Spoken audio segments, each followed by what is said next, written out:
Lalagyan na nga pala mga kakulit ng mga forma ang mga poste ng aming ipinapagawang dream house. Kaya naman ngayong araw nga na ito mga kakulit pinagbuo na nga ng inyong daddy kulit si Tito Ricky ng mga forma na gagamitin sa mga poste ng aming ipinapagawang dream house. Bali hindi na nga pala kami bumili mga kakulit ng mga plywood na gagamitin pang forma. Sapagkat meron nga kaming mga naipong forma dito na ginamit sa ipinagawang dream house ni Tito Ka-Dreamers. Kaya naman napakalaking bagay talaga mga kakulit na naitabi nga namin yung mga forma na yon. Dahil ngayon hindi na nga kami gagastos pa para nga makagawa ng mga pamporma. Matitibay pa naman mga kakulit itong mga pangporma na ito. At halos lahat nga amin pa nga rin mapapakinabangan. At yung iba naman mga kakulit pinarepair na nga lamang ng inyong daddy kulit para magamit pa rin namin. At kung inyo nga palang mapapansin mga kakulit medyo mataas na nga pala ang inaasintadahan dito ng inyong daddy kulit. At yung part nga pala mga kakulit na medyo mataas na nga ang asintada yung sa likod at sa part ng gilid. At para tumibay na nga ang pader nito mga kakulit naisip na nga ng inyong daddy kulit na palagyan na nga ito ng forma para mabuhusan na nga ito mga kakulit at para tumibay na nga rin ang pader nito. At dahil sobrang taas na nga nito mga kakulit kaya naman medyo mabuhay na nga yung pader dahil wala pa nga itong poste.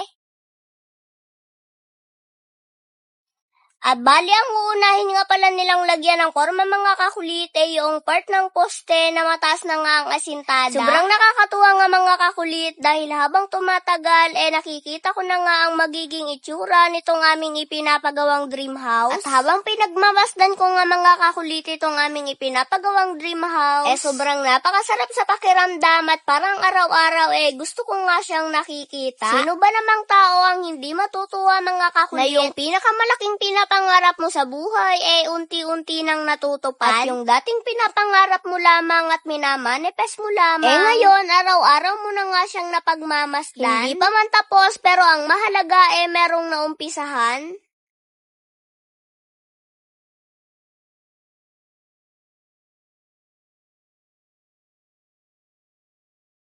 Marami nga ang nagtatanong sa inyo mga kakulit kung ano nga ba ang size nitong aming ipinapagawang bahay at kung ilan nga ba ang magiging kwarto nito. Pasensya na nga mga kakulit kung hindi ko nga po muna masasagot ang inyong mga katanungan sa amin. Sapagkat hindi ko nga po alam kung ano nga ba ang size nito at kung ilan nga ba ang magiging kwarto nito. Pero okay na nga din mga kakulit yung pare-pareho tayong hindi natin alam kung ano nga ba ang size nito at kung ilan ang magiging kwarto nito. Para habang binubuo nga itong aming ipinapagawang dream house pare-pareho nga tayong nasosorpresa. So yun lamang mga kakulit, hanggang dito na lamang ulit. See you next vlog. I love you all. Charot! Hindi dapat gayon.